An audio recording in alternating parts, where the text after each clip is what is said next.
That's a really important note when you're listening to a show like this. What we're talking about may not actually be aligned with your belief system, but it's so important to be open to the possibility, because that's how we grow. The more we're aware of ourselves, because awareness is key, the less judgmental we become. If we're judging others, that judgment is actually happening to ourselves first. So whatever we're judging others on, we're judging ourselves first. So it has to start with us. Welcome to Soul Sisters Get Real, the show that goes deep in who we really are and why we are really here. We're your hosts, Caryn from the States. And Eleni from Australia. We've had heartfelt conversations as soul sisters for years, and we're ready to share our truths, stories, and life lessons with you. And to inspire you to connect to your truest essence, which resides deep within your soul. There'll be tears, there'll be laughter, and there'll be no holding back. So sit back, relax, and let's get real about the things that truly matter. Hello, beautiful people. I'm so excited about this week's episode with my soul sister, Caryn. We're going to be talking about belief systems and why it's so important to be flexible with what we believe. And then we're going to be giving examples of our own personal life of quite a few important things that in the past we believed to be true, but we now no longer believe to be true, and how this has actually assisted our spiritual expansion and evolution. Hi, Caryn. Excited for this chat. I know, this is going to be a good one. So we were talking about, what it is that we could authentically share with you about our lives, and something that you can think about also for your life. What I would challenge you to do as you listen to this is think about in your own life also 10 years ago, where you were and who you were. And I don't mean physically where you were. I mean what your belief systems were and who you were at the time and how you have evolved to today. An example is one of the things I was thinking about is that when I think about myself, even 10 years ago, was incredibly judgmental. There were things that if someone wasn't like me, I didn't think it was okay. I was judgmental around people's ways of being. And so in the last 10 years, ever since my son Josh died, I have opened up in so many ways. And when I started opening up spiritually, for me, the judgmental piece was this big aha moment of I didn't consider myself judgmental, like truly didn't consider myself judgmental. Yet when I looked at it, I realized that if someone was very different than me, it would be like, that's not okay. Like, that's not okay for my life. And now I'm in a different space since I've opened up spiritually and see the world differently with all of the experience that I've had in the last 10 years, including having the foster girls, having my son die, going through the divorce. There's no right and there's no wrong. It's your life and it's your journey. And I love you anyway. What I'm really interested in is give us an example of something you judged in the past that you no longer judge. Okay, give me a moment to think about that. Well, here's an example, and this is judgment, but it's also to the point of, if I think about my life in the last 10 years, I was very black and white. And things have happened in my life that I have learned never to say never. And one example is my belief in Christianity. And I have a very strong foundation in Christianity. As you know, Jesus Christ is very important forefront in my life. He's on my right side. I have a relationship with him and I love him. And I still have my foundation that I had. And yet my belief system around souls and the spiritual world has opened up, like burst open in a completely different way. And so 10 years ago, I recall one of my really good friends loving the Harry Potter series. And this is almost embarrassing for me to admit. And I was like, nope, nope, not for me. It's wizardry. It doesn't work in my life. I don't want anything to do with it.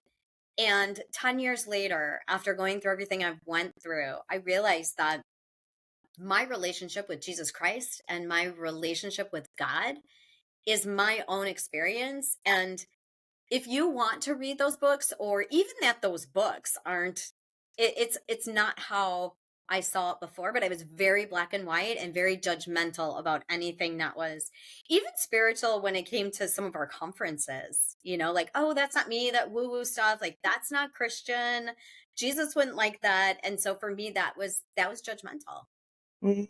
Yeah. When you say that about our conferences, I recall that that was for me too. Not because, oh, that's not Christian, but we used to have 3 tracks at our conferences: the business track, the therapy track, and the spiritual metaphysical track. And I only presented at the business and therapy track. And I recall thinking, oh, the people that go to the metaphysical track, they're just like a bit fluffy, a bit woo woo, and that's not me. So that's a really important note when you're listening to a show like this, where we're talking about a lot of different things. And what we're talking about may not actually be aligned with your belief system, but it's so important to be open to the possibility, because that's how we grow. And when you talk about judgment, I also remember a time when I held a lot of judgment without knowing it as well. That's the thing about judgment, is that we don't realize. And in fact, I really believe that this is an ongoing process. Like, it's still unraveling in terms of what is it that I'm actually judging. So, for example, when COVID hit, I realized how judgmental I was. I didn't realize. I thought I prided myself in being this therapist that was always unbiased, because I used to see so many clients with so many different issues. But then COVID hit, and I found myself judging the people that were against taking the vaccination. And of course, now I don't see that way at all. But back then it was like, these people, they just don't understand how important it is. This is science. And I held this view that was so fixed. But the important thing about it was that I saw myself getting angry, and I saw myself judging. And as soon as I saw myself judging, I went, oh my God, am I judging? And not only was I judging those people, I was also judging the people that judged. So I was judging the people that were judging either side, that were so awful to each side. I was judging them. I was like, how can people treat each other like this? And then I realized, by being angry at those people, I was also judging them. So I was judging the judges. And so then I understood that what was happening was I was carrying this judgment inside me, and I needed to let it go. And that was the beginning of the end for Facebook for me, because I just saw this treatment of other humans in a really terrible way. And I didn't want to be in that energy, but I had to see myself judging first in order to remove myself from it. So it's interesting that you say judgment. I think judgment is one of those things that it's not like one day you've got it and the next day you don't. It's one of those things that the more we're aware of ourselves, because awareness is key, the less judgmental we become. And the more we see ourselves judging, even ourselves, judging ourselves. As an example, when I stopped myself from forcing myself to go to the gym, because that's another belief I had in the past, was that no matter what, I had to go to the gym. No matter what, I had to wake up at 5:06 a.m. and I had to be at the gym by 6 a.m. No excuses, no matter what time I went to bed the night before. So that was a belief that I held, that I had to do that. And when I decided that I didn't actually have to do that, that I can actually follow my highest joy and I can live as a free woman in this world, and then I started to see my body change, and the judgment from myself to myself was huge. It's like, now look at you, because you haven't gone to the gym. Now look at your arms. Now look at your legs. And it was a real test, and it's still in progress.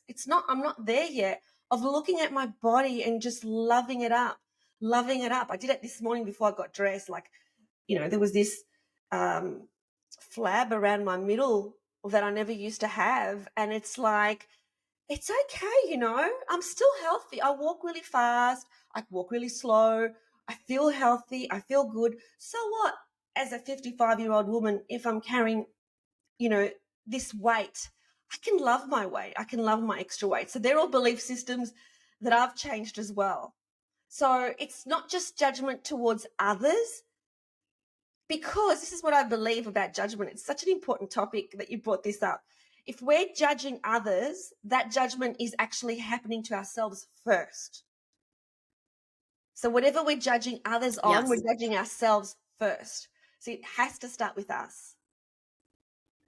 Yes, you're right. And when it comes to like even the weight, right? If it's not okay on us, then we think, well, it's not okay on anyone else because we've already judged ourselves around it. It's not good for me, right?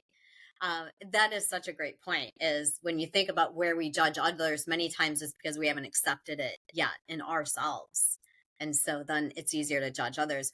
The other part about judgment is, even when I opened up to the reality of not judging, what I know is that as human beings, we have a tendency to judge. Like I'm not going to say I'm not judgmental ever, because we do. Like sometimes it's an immediate like, I don't like that person, or what are they doing? And then it's about pulling back and saying to ourselves, okay, that's not for me to judge. I truly believe with all of my heart that no one ever, human being, should judge. It's God. God gets to judge. He gets to judge what religion he thinks is right, which is human made anyway, right? He gets to judge if we go to heaven. He gets to judge because there's so much judgment and all these different sects that, this is right and this is wrong. But who are we to say what's right and what's wrong and what we know is truth? Because we aren't the ones to judge.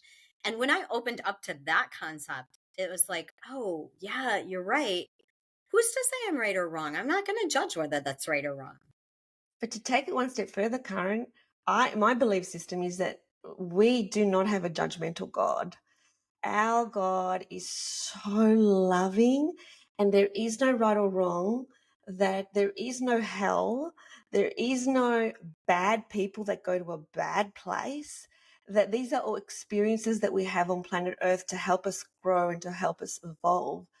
And nobody judges, including God. God is the most loving source there is, and it's pure love and no judgment. Whenever I interview people who channel high dimensional beings, that's one thing they always say is there's no judgment from us. There's no judgment. There's no judgment outside, what we're experiencing here on Earth and any other planets that are also experiencing the same frequency, is that we're the ones that hold the judgment. God doesn't judge anybody at any time. It's all just a beautiful experience. It's like we're looking at a child who is doing these, little mistakes and is tripping up. Are we going to judge them and say, oh, that they're such bad children? We're just going to say, oh, how cute. They don't know yet. And that's the way we're seen in our spiritual evolution. It's like how cute humans are, that they're still doing these things, as opposed to they're so bad because they're doing these atrocities. That brings me to a point. What I think about is, having my son die and then hearing others that have had their children pass away via suicide. And, at some point, there's guilt and there's all of those feelings around there. But my true belief is that that is not right or wrong. That is what their soul chose. And it it's not any worse than my son dying in a motorcycle accident, because his soul chose it too. And they just decided they didn't want to be in this earth anymore. And I know that's a very sensitive subject for some people, yet my true belief is that there is no judgment around anyone that decides not to be on this earth anymore. And so if you're listening and you've been through this, I just want to let you know that it is okay. It is okay, and it hurts, and I know how much it hurts to lose your child, but it's not there's no shame, there's no guilt in it, right? So, Absolutely. yeah, Absolutely no judgment with any experience that we have on planet Earth. Our human mind really, really has difficulty with this because we think certain things are bad or evil and certain things are not. But if we really believe that we are eternal beings, so in any act that people do that is an atrocity, we're not saying it's okay to do that just because it's an experience, not at all. Because with the way it works. And in our previous episode, we talked about karmic debt. So have a look at our previous episode with the next thing that I'm going to say here is that if you're actually doing something that would be considered bad, then with the way the universe works, you need to learn that lesson. So you need to probably experience that yourself in order to understand what that feels like. And so the universe balances everything out. So we're not saying it's okay to do what people perceive as bad, but what we're saying is that the universe actually will balance it all out, and we are eternal. So this is not our only lifetime. And so everything is an experience for the purpose of soul growth and soul expansion. absolutely. Absolutely.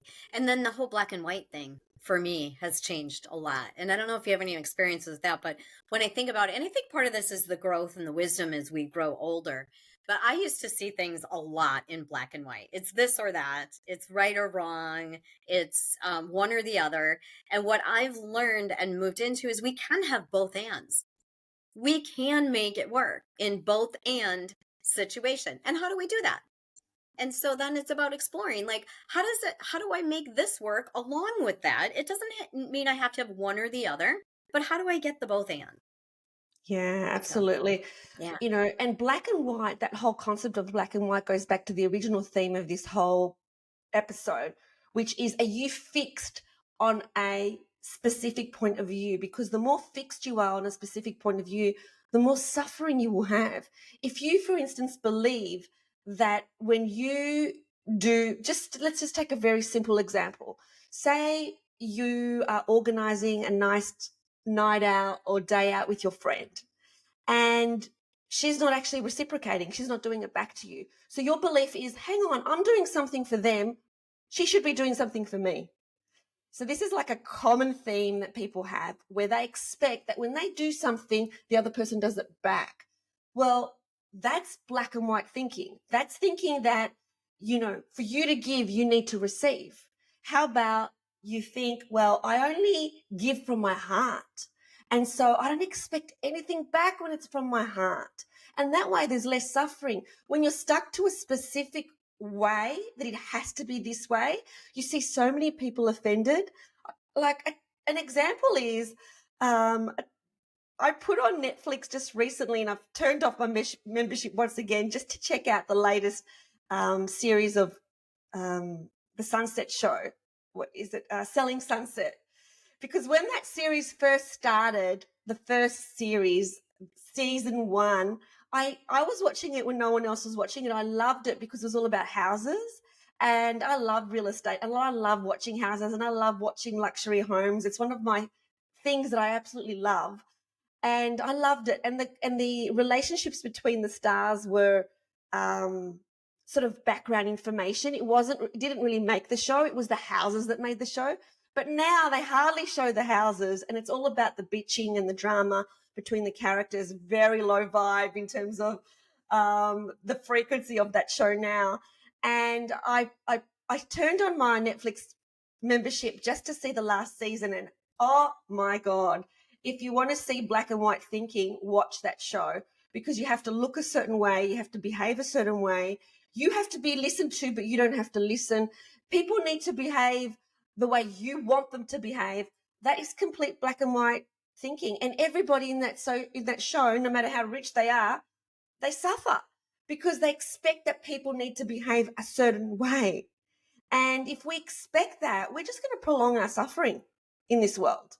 When we keep expecting that other people will do what we would do, we just got to let go of that. That's black and white thinking. That's expecting that that person needs to fit into your box when everybody's unique and everyone does it different and everyone has different values. We need to respect that everyone has different values. Yes, and you made a great point about prolonged suffering and how when we are in that space, it's actually creating suffering in ourselves because we want it to be a certain way. And if it's not, it creates a feeling in us. Whereas if we open up to it is what it is, it's okay. And it's not black or white, and it's going to be okay. And it's happening for us, not to us. We don't have the same suffering as if we expect it to be a certain way. Totally, because we let go of the other person doing what we expect them to do. And so then we don't suffer, which takes me to one of the beliefs that I had, which was that I had to be in control. This is a big one for me, like the biggest control freak ever, in that I had to control, every situation, that it had to go my way. And in every area of my life, my personal life, my business life, and letting go of control and stepping into my feminine as opposed to being in the masculine, because the masculine energy wants to control, the feminine energy wants to go with the flow, and letting go and not being in control, not expecting people to do things a certain way. It's difficult when that's what you've done all your life, when you've held that masculine energy all your life. But I tell you what, when you finally let it go, it's such a relief to be in the feminine of go with the flow. It's one of the things when I first met Christian, my partner, that he said to me, like at the very beginning of our relationship, when I tried to control something, he would say, let it go, just go with the flow. And it helped me so much. It was a whole jolting of my belief system. How do you feel about control, Yeah. Caryn?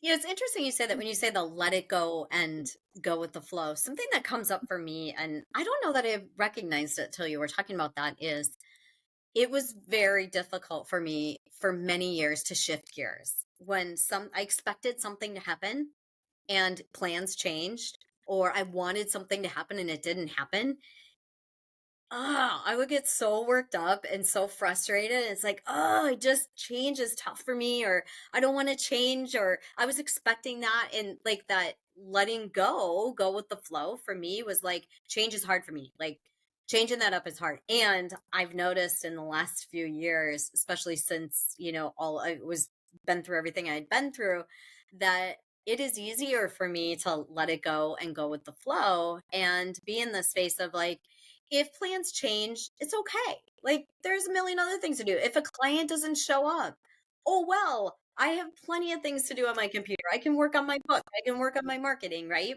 Whereas I know there's those people that if a client doesn't show up, oh my gosh, they get so frustrated.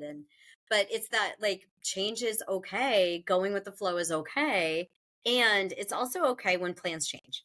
What Did you did you used to struggle with the plans changing? Oh my God, absolutely. I used to struggle with that. It became an immediate stress. If plans changed all of a sudden, it was like this immediate stress of, oh my God, like now I need to fix this, as opposed to now when plans change, I always hold the belief that it's for my greatest good. Like for whatever reason, Mhm. it's for my greatest good. I don't know what it is, but it's for my greatest good and for their greatest good. So any plan can change. And I know that it's meant to be the way it's meant to be, because I don't know the big picture. I don't know the higher perspective. I don't know the grand plan. That's something that my higher dimensional being knows, but my higher self knows, but my soul knows, but my human self doesn't know. I just know the little bits and pieces that I string together, and then I connect the dots. And so this whole thing about control, another thing that relates to that is that in the past I needed to have a plan for everything, and I needed to have goals, and I would set my whole calendar for the next year in the previous October. So by this stage, Caryn, if this was me 10 years ago, my entire 2024 would have been planned out. I've got a big wall calendar. I still have the calendar to put things in, but it's a lot more empty these days, thank God. And I tell you what, I used to feel pride in looking at it and knowing that I've got events all the way through, planned business events all the way through, masterclasses, retreats, all organized for the entire year. And I felt safe because it was all organized, it was all done. I had a schedule and a plan for the future. And now I love seeing the space in my calendar. I love not planning, and as much as possible, I do not plan. I don't put things in the future.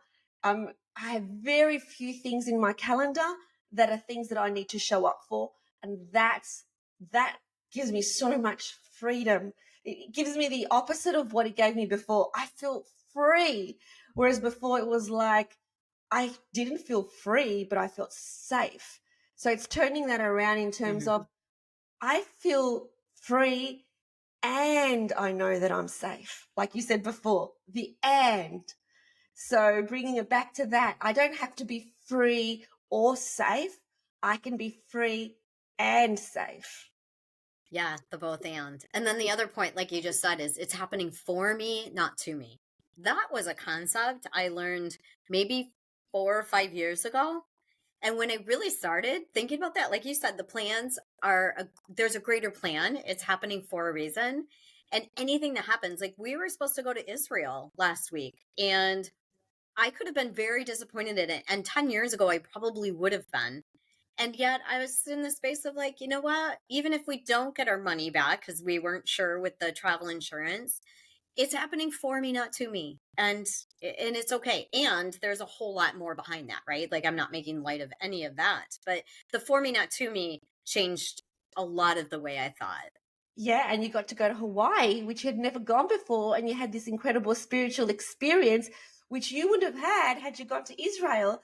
And so, what a blessing. We think we control things and we don't. We don't control things. And even in the most simple situations or examples, I'll give you an example, and I'm putting this example, actually, it's one of the examples I've got in my book, which is we were driving from Boston to St. Louis.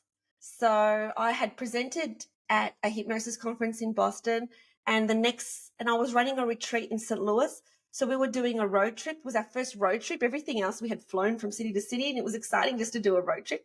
So we were driving, and then there was a detour. So we had to go off the freeway, and there were no roads to show us like where we needed to go. And my husband at the time started to actually get very stressed out because all of a sudden, he doesn't know where he's going. We're in all these back streets in the United States, a country we're not familiar with, traveling on the wrong side of the road with the steering wheel on the wrong side of the car. And and I was like really completely different to him. He was starting to freak out. And I was like, oh, there's an adventure that's about to happen. I'm really excited. The universe has organized something here. I don't know what it is, but it's going to be something fun. And I started to get excited. It was like, what are we going to see? What's going to happen? Sure enough, the very next second, a Amish buggy went past us. Now, I had always been fascinated with the Amish. I had always seen documentaries on them and I wanted to see their communities. So I said to John, my ex-husband, follow him, follow the buggy. And we did it at a safe, respectable distance. We followed the buggy all the way to the Amish house. And even more magic unfolded there. At the house, there were like a number of families. And the Amish don't talk to people, they keep to themselves. But at the front garden, they had a store and they were selling produce and they were selling hot pies out of an oven. And oh my God, Caryn, I am not someone who eats fruit pies because it's just not me. I don't like fruit in pies. But I bought, because I thought, this is like amazing. This is a miracle that I'm even here. We would never ended up at an Amish house if the detour didn't happen. And I bought a blueberry pie. That was the best pie I've had in my life. It was so amazing that was my dinner. And the next morning, the first thing I did was wake up and have more. It was so beautiful. I got to observe how they were living. Like I couldn't get over that.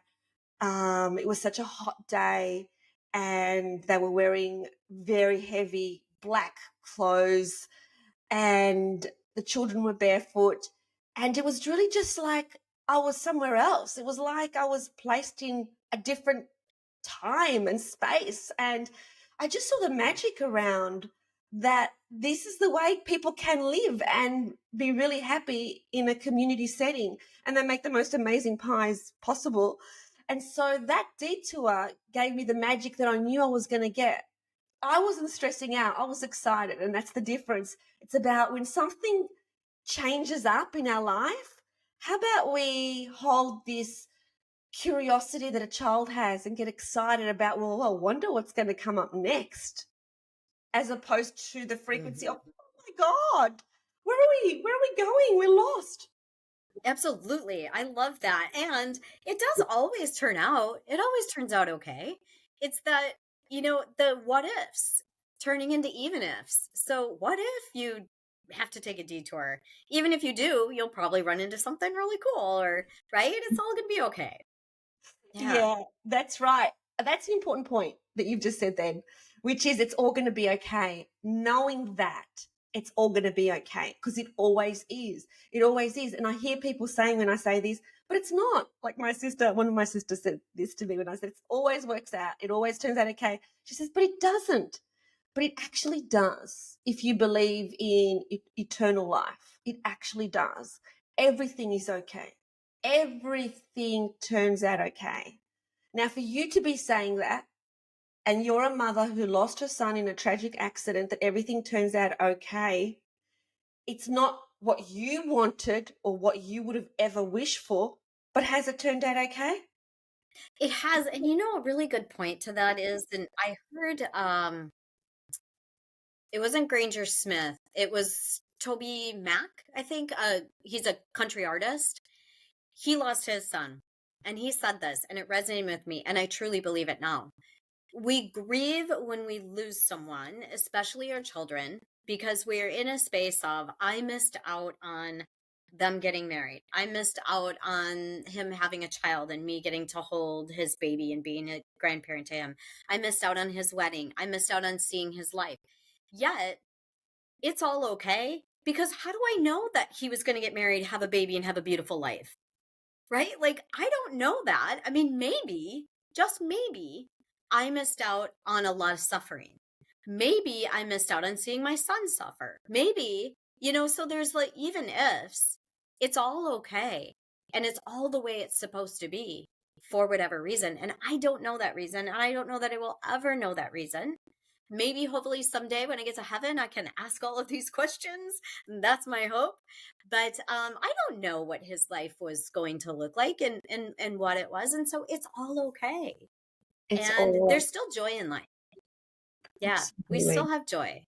It is all okay, and it all works out the way it's meant to. Everything is perfect, and we have to, these belief systems that we believe so stringently, we hold, it's all programming. When I say it's programming, I don't mean by a malicious evil being. It's programming from society, it's programming from our culture. So the baby is not programmed, but then the baby starts to see things, and as it gets older and older and older, there's programming. Every single thing we do is programming.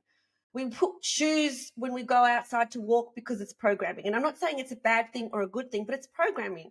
We are wearing clothes today, talking to each other, because we've been programmed to believe that it's not okay to show our breasts. Whereas in some tribes, in some cultures, it's perfectly okay. It's all programming. So there's no right and there's no wrong. Everything is programming. So the more we are stuck in the programming of it has to be this way, the more suffering we're going to end up having.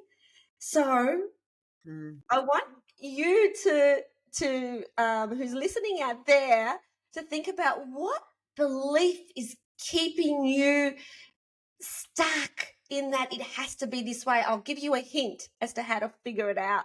It's the one that gives you suffering. It's the same old story that keeps playing over and over and over. What are the patterns? What keeps showing up in your life? What kind of argument keeps showing up?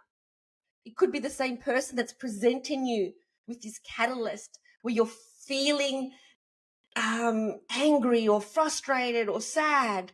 That's where you need to go to, and you'll find that you are stuck to a belief that is not serving you, and maybe it's time to just let that go. Oh, that is such a good point.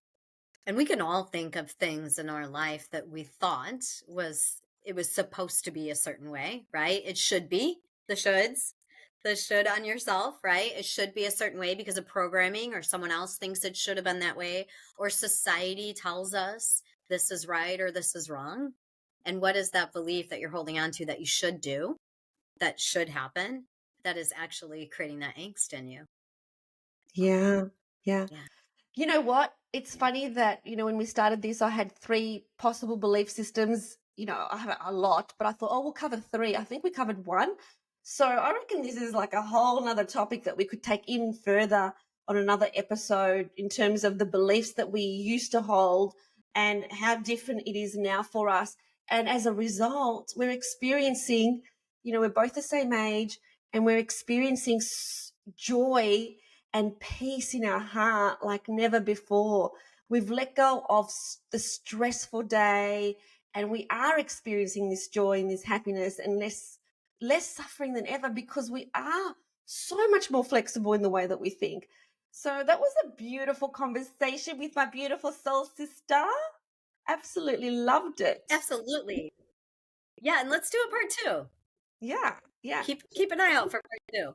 Yeah. Awesome. Sending you so much love. Thanks for watching. We hope you loved it. And if you did, please like this video and subscribe to the channel. And remember, always connect to your truest essence. And choose love. We'll see you next time.